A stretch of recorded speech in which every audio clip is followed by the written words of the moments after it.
Well, Lucas, it's been a little while. Are you ready to talk about some more Arthur?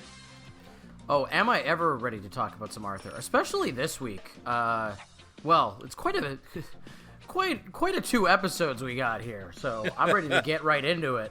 Yes, of course, Lucas, as you well know, we are now entering into a brand new season here on Elwood City Limits, the episodic Arthur podcast. Put as many quotation marks around season as you want, because as we get closer to the end of the show itself, hashtag the end of Arthur, we have found ourselves really throwing the word season around for just anything. And you said it, Lucas. I mean, this one that we are starting today, it's only 3 episodes long technically, but for our coverage, it's only going to be 2 of them. So we're starting today, and the next time we're ending it. And, under regular circumstances, I think that would be a negative thing. I mean, for the format of the podcast, it's certainly negative because it's nicer to have a wider breadth of episodes, a variety of episodes to chat about at the end of the season. However, if you're only going to have 3 episodes, what a 2 episodes we got here. But let's get into it. For sure. And we have our things before we get started with the episode itself. First and foremost, this will be going out, obviously, in November. And we want to start off by saying thank you very, very much to everyone who took the time to both nominate and vote for us in the Coast's Best of Halifax Awards. We did as big of a push, probably the biggest push we've ever done for this, and we had a bunch of people vote for us, let us know that they were supporting us. Thanks as well to Peebs and the Frensky Star for promoting us and promoting our campaign. The voting is over, and now all that's left to do is wait and see. But if this was indeed going to be the last one we were going to do, I don't think we could have realistically done any better. Yes, thank you so much, everybody. And the real reward, listen, Halifax Coast Awards come and go, but the real reward is you, dear listeners. So thank you so much for all your support over the years. You said it. And we have, speaking of those listeners, we have a couple of emails here from elwoodcitylimits@gmail.com. It's been a little while since we've checked in with these, so thank you very much for waiting for us, listeners. This first one is from Trey, and it's calling back to a couple months ago about the When Duty Calls episode. While I admire that they're approaching this kind of subject matter, I can't help but find it funny because they want us to feel sad about LaDonna and her hick family leaving. I would say that's a tad classist, though. You know what? He who cast the first stone. I'm sure I've said worse about LaDonna and her family. It felt like the scene in The Simpsons when Poochie was taken off the show, and my reaction is the same as those Springfield kids. And to add further insult to injury, they desperately try to farm sympathy by calling back to Arthur's faraway friend, and only now establish that Fern and LaDonna had a relationship on that level. What's even funnier is that I actually cry and feel sad over Arthur's faraway friend, despite the fact that Buster's only going to be gone for a few months, versus this episode where a character is leaving for good. Yes, LaDonna leaving, is she gone for good? I'm not entirely sure about that, actually, but Trey, thank you for your thoughts. And we have one here from DJ. Greetings, Will and Lucas. I know it's been over a year since I sent my last fan mail. I'll admit that I've been successfully recovering from the burnout I felt after marathoning Elwood City Limits so much in 2023, so I haven't been as dedicated to catching up with the podcast as I was last year. But rest assured that you guys are still my go-to pick for Arthur discussions, and a recent binge of the show via Pluto TV inspired me to listen to previous episodes of the podcast that I may have missed. For this letter, I have one question to ask. What would you say is the most recalled moment in the show's history? Whether it's the mystery of DW Snowball or Buster saving a cat from a tree, Arthur has called back to certain earlier episodes countless times. But which one would you estimate was brought up the most throughout all of its episodes? Wishing you all the best as you get closer to the finish line with reviewing Arthur. I also hope you have a good Canadian Thanksgiving this month. So yeah, you can tell how old this one is. Canadian Thanksgiving is in October. Warm regards. That one's from DJ. The most called back to moment in Arthur, Snowball's up there. Gotta be. So Snowball's front-loaded, though, because they kind of forget about it later on in the show. I would say it's a tie between Snowball or Buster moving away.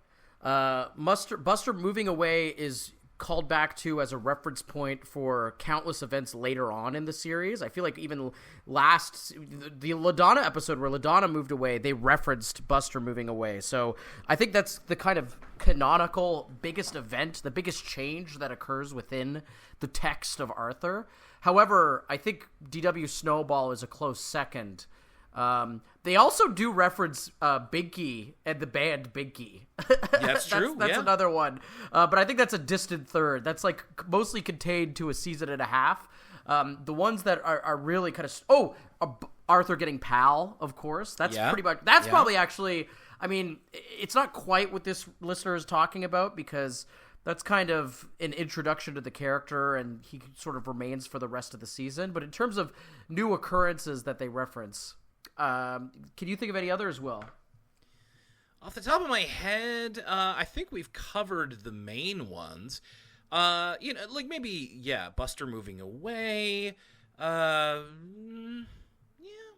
feel like that might be it, or maybe like they've mentioned the green chip a couple times. But yeah, I definitely think we've covered the main ones. But if we've missed any that you think of, let us know by emailing us. elwoodcitylimits@gmail.com. Thank you to Trey, and DJ for those emails. And we want to say thank you as well to our patrons over at patreon.com/elwoodcitylimits. Hey, patrons, in case you didn't know, you have access to our final episode of ECL Origins, where me and Lucas finally get down to talking turkey about wrestling. Yes, that was a great episode. We had a lot of fun talking about it. So if you are a fan of wrestling, or if you're not, and you want to find out why we are and what we like about it, I think no matter what side of the aisle you're on, you will have a good time listening to that. So that's over at Patreon. We do still have Patreon content coming this month and into December. So if you think that we're done just because we are shuttering those two side series, we're not. And if you haven't listened to those two side series, they are now complete. ECL Origins and For the Kids.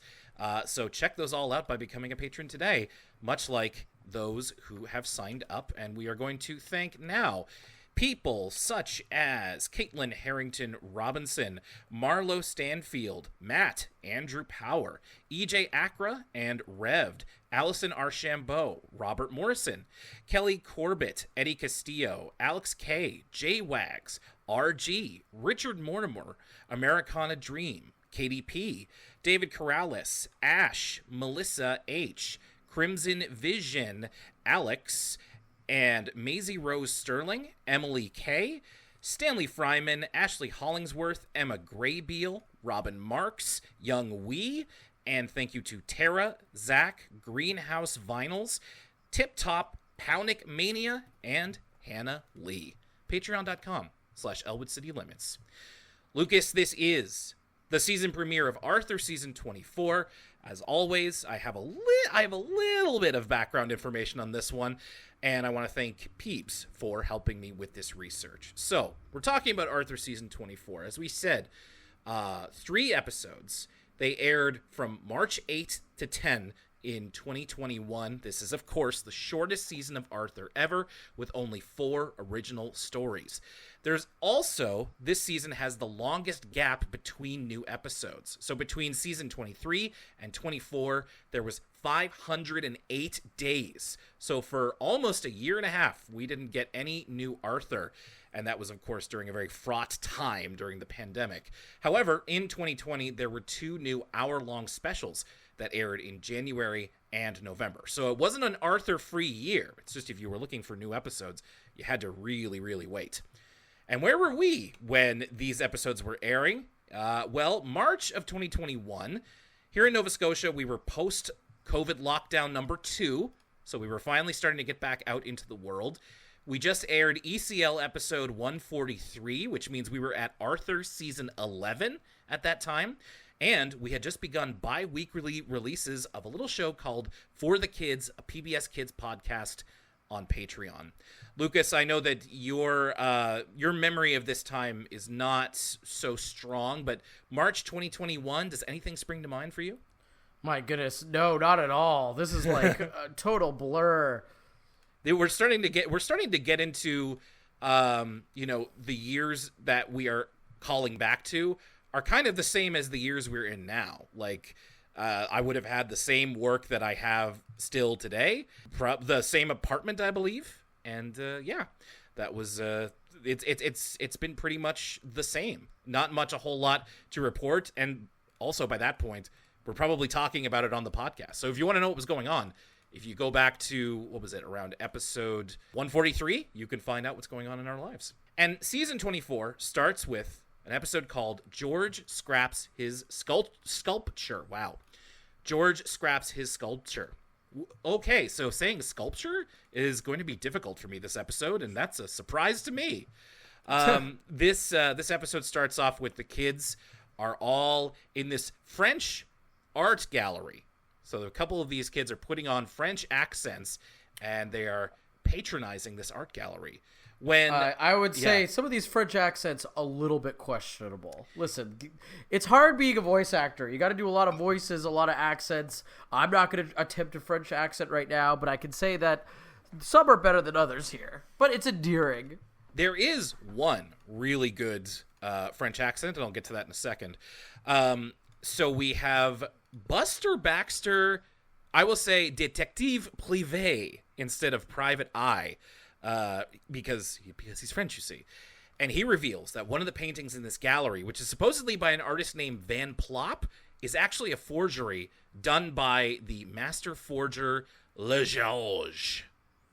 And that turns out to be George in a very, he's got a very Parisian mustache, a beret, and he is a master forger. No one can tell it's him except for Buster. He's able to sniff out the food that Le Georges was eating. And I will say, Daniel Brochu's French accent is actually quite good. The way that Buster pronounces Le Georges is, actually quite good. And I think that's because Daniel Brochu is based out of Quebec, so he has some experience with that accent. And Le Georges eventually gets captured, arrested by Buster Baxter.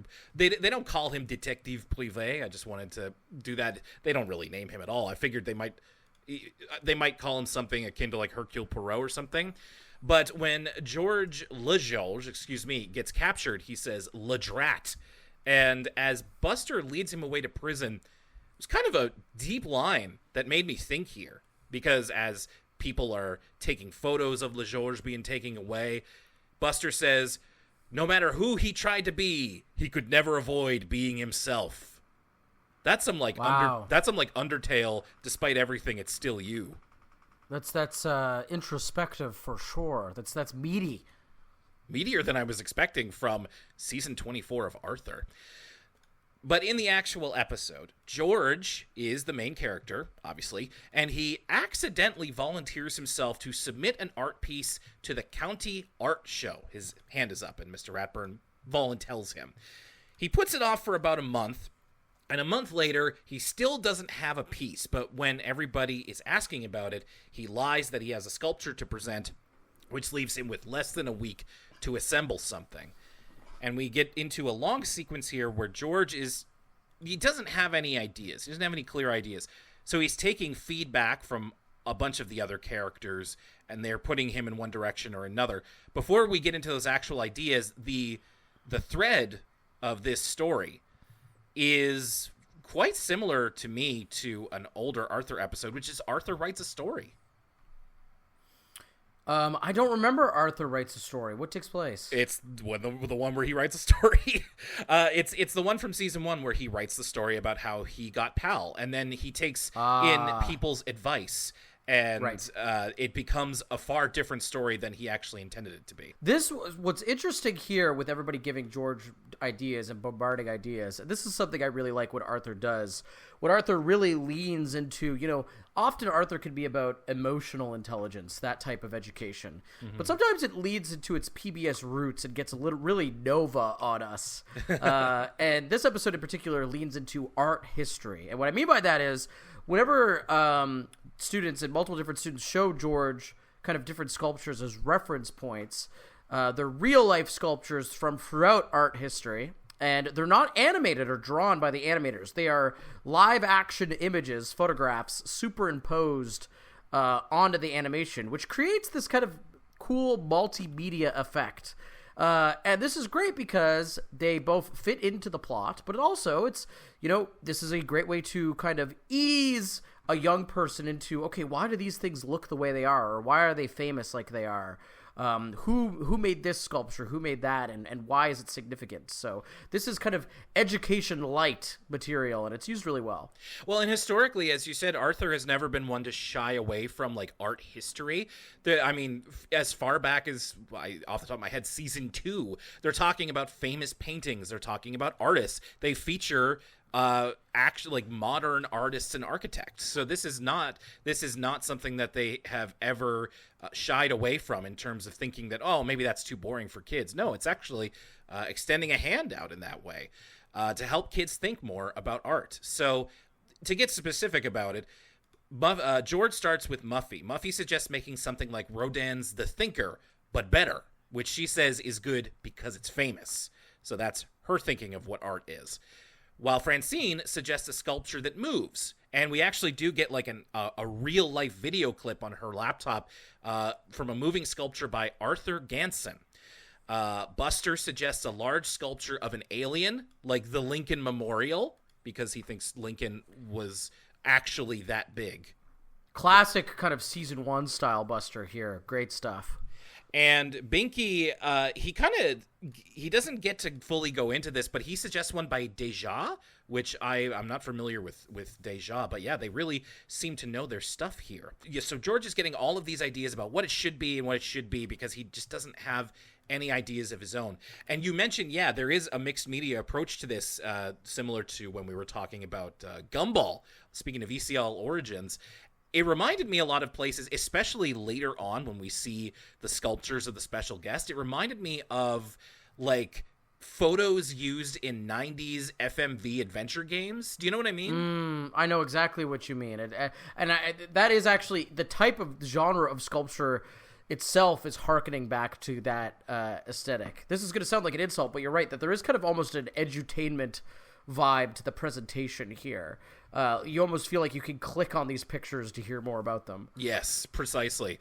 Now, while this is going on, and all of the kids with their different ideas come to arguing about it, we do get a little exchange here that's not about art, but it's actually about food. They're talking about yogurt in the cafeteria line, and Muffy tries to dog on Binky because he eats olive oil flavored yogurt. Now, Lucas, what do you think? This is fire. This sounds fire. We talked about the olive oil ice cream. Yes, we did. You're right, we did. Yes. Olive oil and a dairy product does not scare me one bit. In fact, it entices me, Will. I say bring it on. And olive oil flavored yogurt sounds delicious. Wow, you're right. Not one iota of that grosses me out.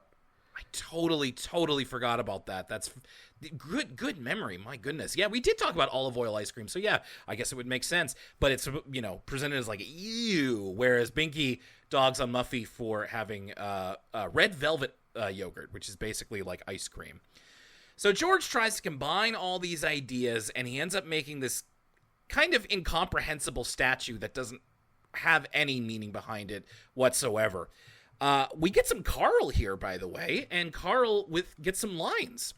So again, always happy to see Carl. He always seems to be popping up when we least expect him, but he's kind of watching George put this together. He helps George bring it to the curb, and he ultimately is like, I don't understand what this is about. Maybe it would be better if it was a train, which I thought was just like a Carl line, but it actually has significance later on. The statue almost gets taken away by the garbage man, so George has to chase after it, and he manages to get it back from Mr. Frensky, who introduces George to our special guest of the episode, real-life sculptor Kevin Sampson. Did you have any familiarity with Kevin Sampson at all, Lucas? Not at all. This is a classic, like, Frank Gehry style one. I wrote down Frank Gehry. Arthur is teaching me, and this seems to be sort of a... it's so kind of in the Arthur PBS universe of almost NPR this style of kind of American artist, American intellectual. Yes. This late 90s, early 2000s style kind of, it's the contemporaries would be, Frank Gehry, Yo-Yo Ma, the jazz musician who's technically Francine's uncle. Joshua Redmond. They all seem a part of this kind of class of kind of intellectual intelligentsia, kind of late 90s, early 2000s American artists. So maybe I've seen some of these sculptures, especially when we see them later on in the episode, but I was not familiar with Kevin. Is it Sampson? Yes, Kevin Sampson. Yeah. So Kevin Sampson, I did a little bit of cursory research on him.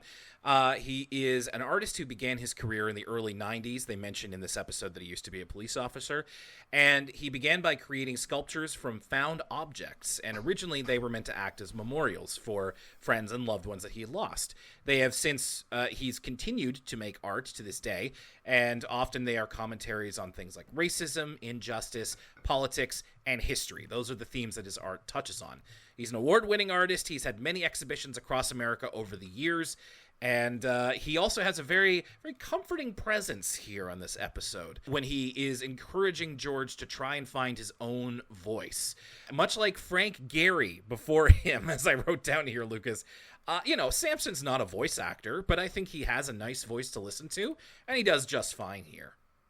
You could tell, I wonder if he's a teacher or an instructor in part, because he, not to spoil the A Word From Us kids, but this is the first and only edition of A Word From Kevin. Yes. And in A Word From Kevin, you can tell he's very natural at speaking to a class or presenting to a class. That comes off more so in that segment than in his vocal performance here, but I wouldn't be surprised, if he's an instructor or something.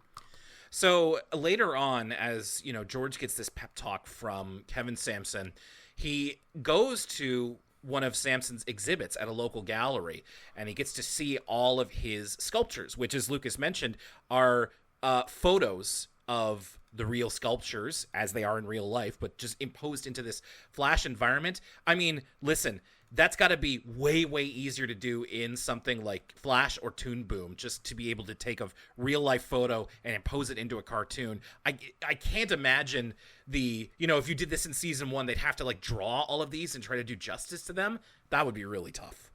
Or splice it in the image, kind of Terry Gilliam style. Oh, I'm not sure. Sure. Yeah.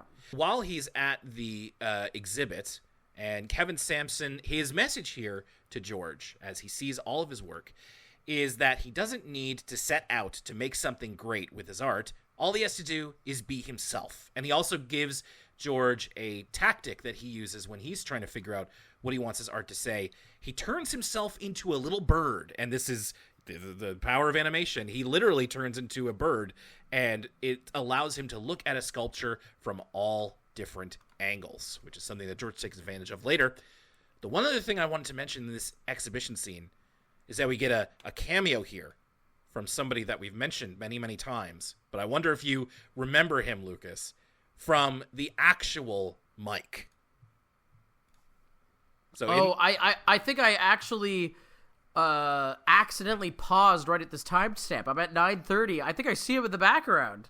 Yeah, that's Buster's big brother Mike. In case, if you've ever heard us talk about Mike, that's where that comes from. And all the way back in season 1. So they not only reused that asset, but they would have had to put it into the new animation to do that. So yeah, little Mike cameo there for you. So as we get into the conclusion of the episode, George gets an idea for his sculpture, and he enlists the help of Mr. Morris to put it together. So, in the timeline, if you're keeping track of that, this is before Mr. Morris moves away to live with his daughter.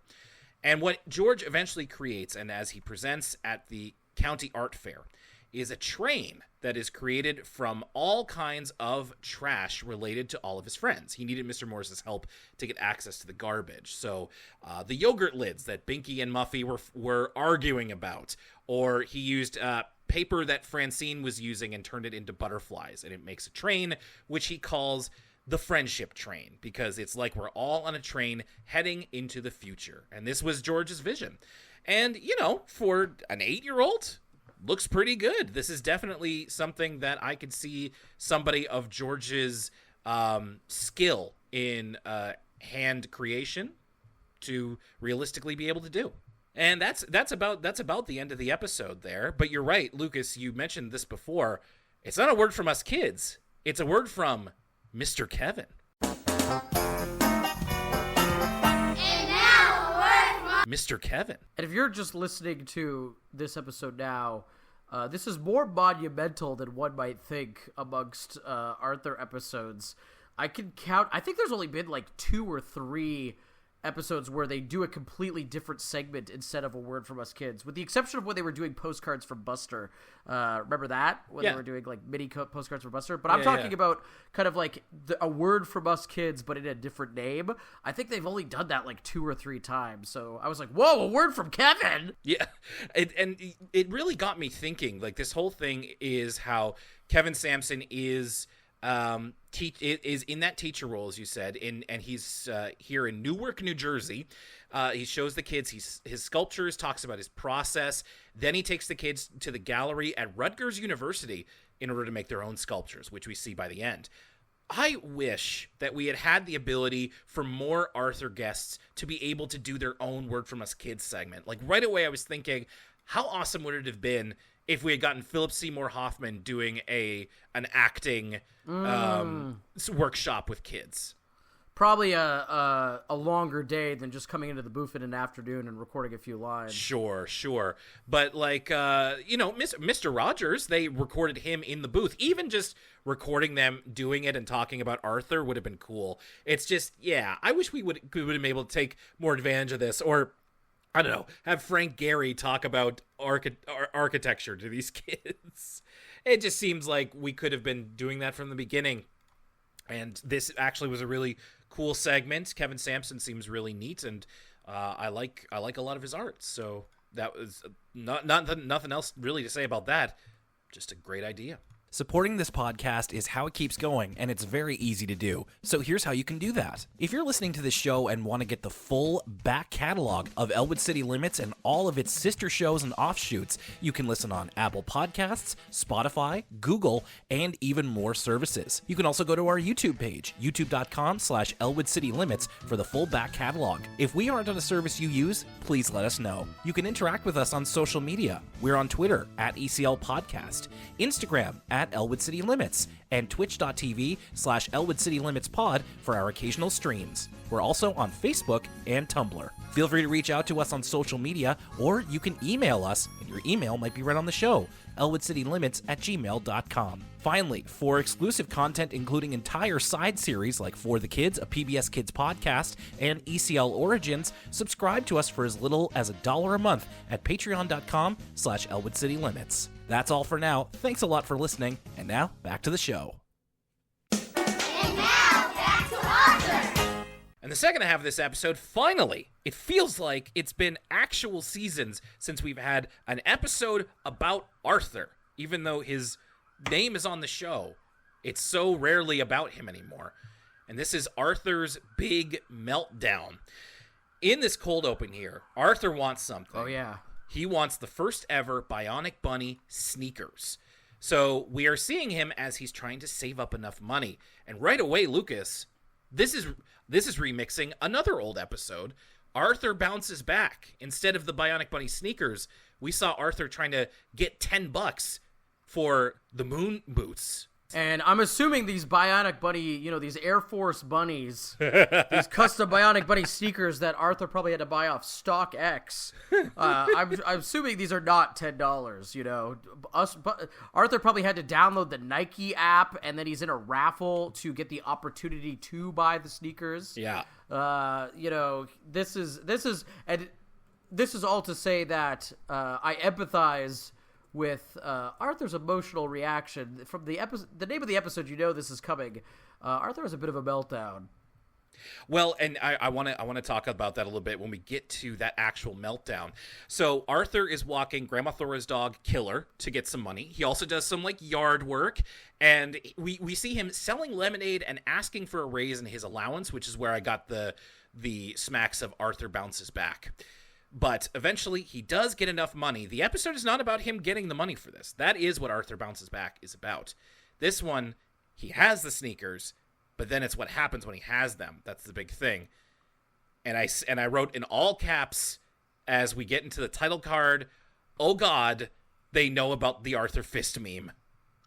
Yep, so this is very much like, just as this podcast is in the wake of sort of the meta-narrative that started to form around Arthur and Arthur memes, and we were like, wow, there really is a lot of nostalgia for Arthur. People are making these memes. Maybe we could touch on that. We're now seeing the Arthur creators themselves are aware, #aware, of what's going on here. Because, yes, we see the Arthur Fist meme make its return, and aptly so, because this is an episode about Arthur getting, for lack of a better term, pissed off. Well, and so we've talked about the Arthur Fist meme many, many times. That is, I would say, the most popular and lasting Arthur meme of them all. So that would have started in 2016, which tracks for when we started the podcast.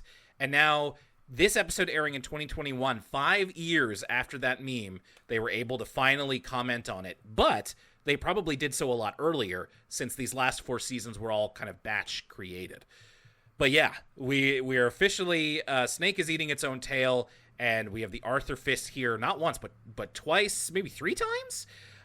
So what happens to necessitate the fist is that Arthur and the gang are hanging out at Muffy's house, and Brain and Buster are playing air hockey, while Arthur's just chilling, man. He is admiring his new sneakers. And while they're being served kale smoothies, Buster and Brain kind of jostle the air hockey a little bit. The puck goes up, it knocks off one of the smoothies, and it gets that green kale smoothie all on Arthur's kicks. And he is mad. M-A-D. He's livid. He blows up at Buster and Brain. He yells. Like, this is at the top of Arthur's voice actor's range. Like, he absolutely yells. He's furious. He stomps out. He does the Arthur Fist. And he accidentally smashes a couple of things in Muffy's room. He like kicks a ball, and it hits some things. So this, and of course, Lucas, this is where I wrote down Arthur, big sneakerhead here. Yes, it's reminiscent of. Do you remember "Do the Right Thing," where he, the guy rides his bike over the guy's Jordan, and he's like, "Who told you to move into my neighborhood on my street?" Arthur has a classic that style moment here.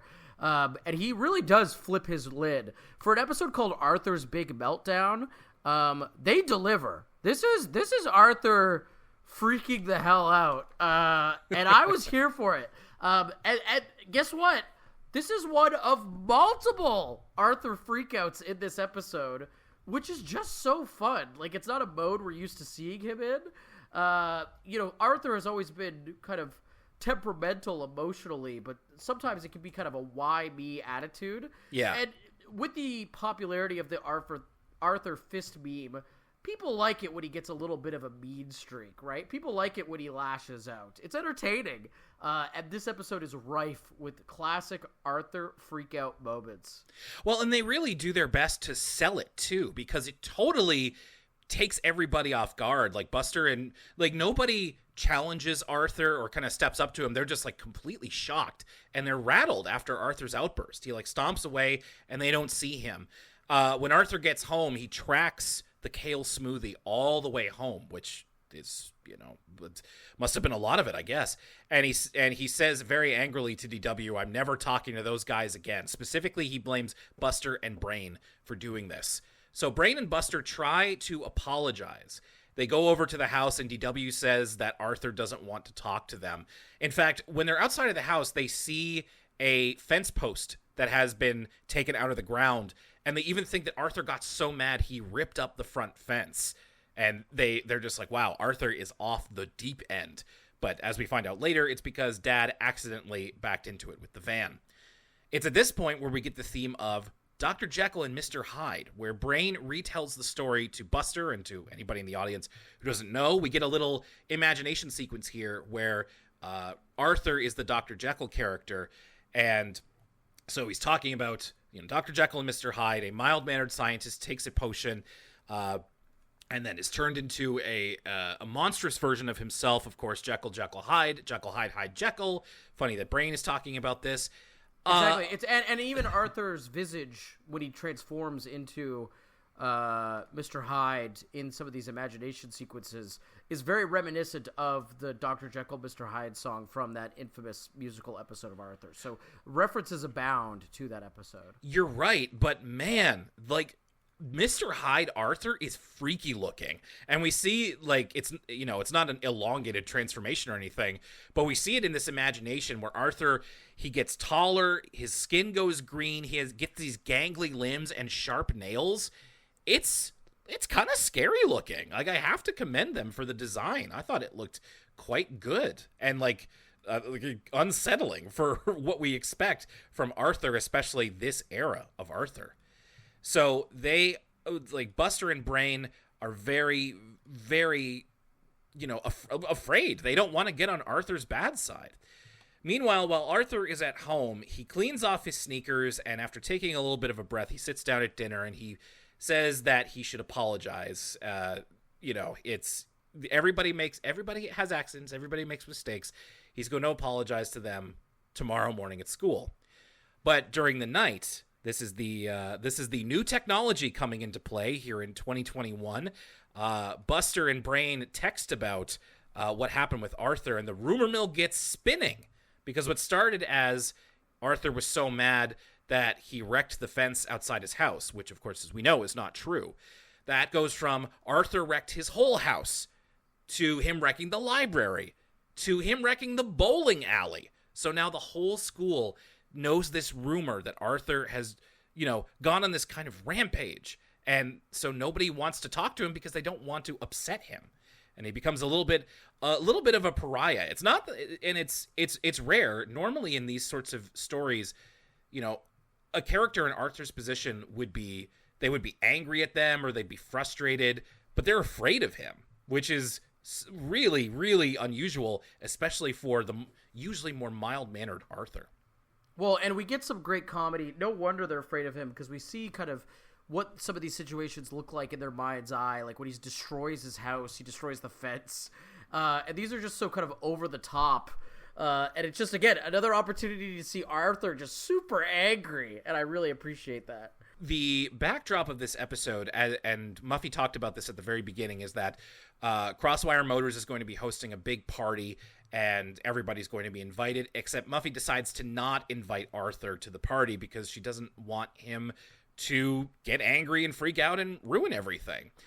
And it's at this point where Arthur is trying to talk to his friends, but everybody is avoiding him. He finally manages to talk to Buster, and he realizes that everybody's afraid of him for that. And then Arthur goes over to Muffy's, and she shows him footage from his freakout that she had from her security cameras. All right? And the security cameras are just the footage of the episode we just saw. And Arthur, seeing it for himself, fears that he is actually becoming more like Mr. Hyde. So maybe he is letting himself be a bit too angry. We get this scene between Arthur and DW. It's a bit odd. Like, Arthur is in his room on his bed, and DW is asking to borrow some, like, craft supplies. And then she just starts to take all of them. We need to essentially get them into a fight so that DW is in the position to give Arthur advice, which is a rare thing. Like, Arthur does ask her advice, like, what do you do when you get mad? DW advises Arthur to say something silly. In this case, it's wicky wacky, ticky tacky, flibberty floppity flu. And then once you say that funny thing, you can't really be mad anymore. Then DW says she takes a timeout and a deep breath. So Arthur takes her advice, which is certainly a rarity, and he gets the opportunity to try this out in person.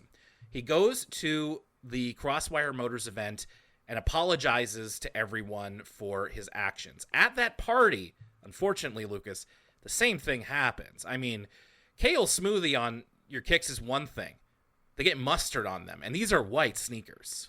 Not mustard on the joints, not mustard on the he got on the mustard shoes. No.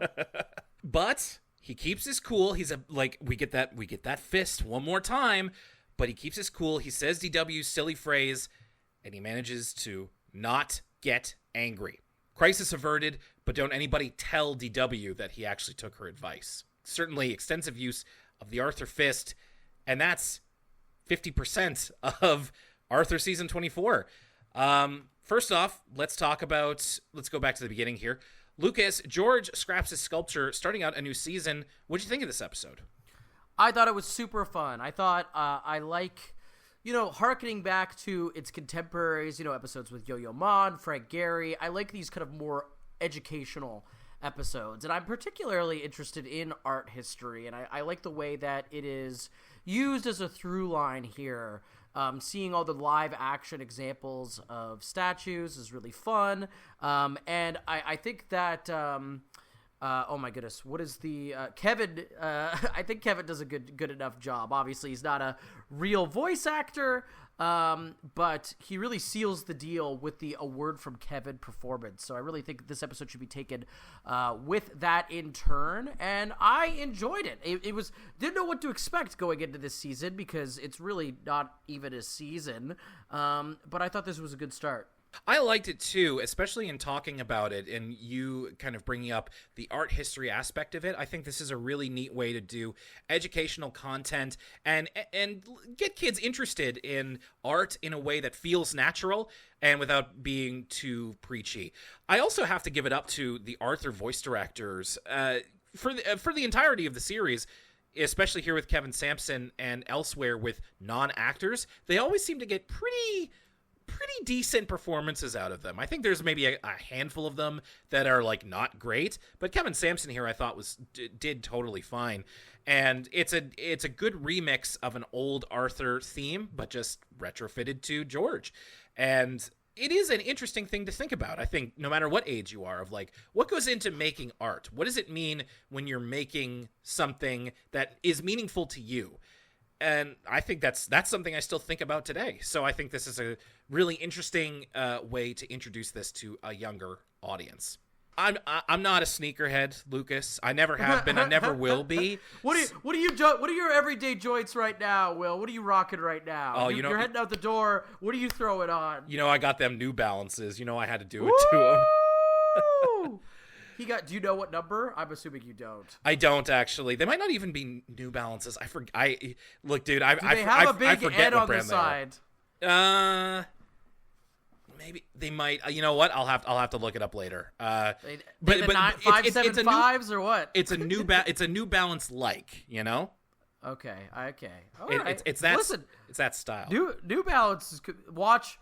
The listeners at home are like, oh, Will's wearing kind of orthopedic comfort shoes. Very much so. Meanwhile, you unbeknownst to you have bought the like JJ Jound New Balance collab or something. That'd be really funny if you had like these really expensive one-off New Balances and you're like, oh no, they're just New Balances. I just got them from Payless or whatever. But Lucas, that ain't me. But I can understand. To a certain extent. Sneakerhead culture is certainly not for me. A lot of conspicuous spending that I don't have money or really interest in.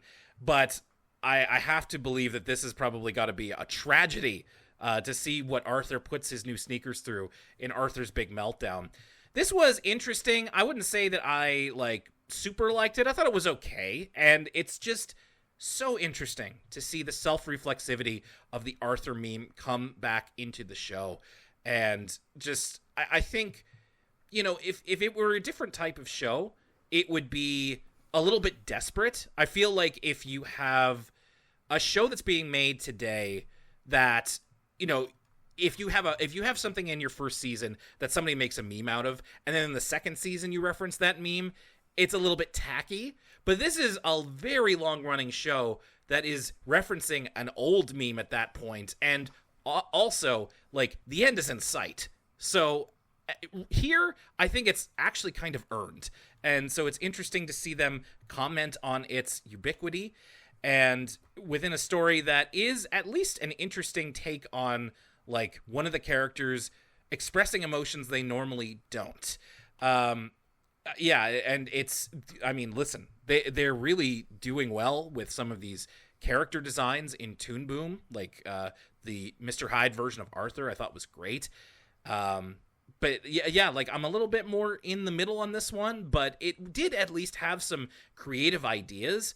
And it was certainly interesting, as much as of a nondescriptor as that word can be. Arthur's Big Meltdown. Now, it's funny, I didn't expect to get into the kind of postmodern dissection of Arthur referencing its own kind of cultural cachet. Yeah. And I'm not quite sure what to make of it. I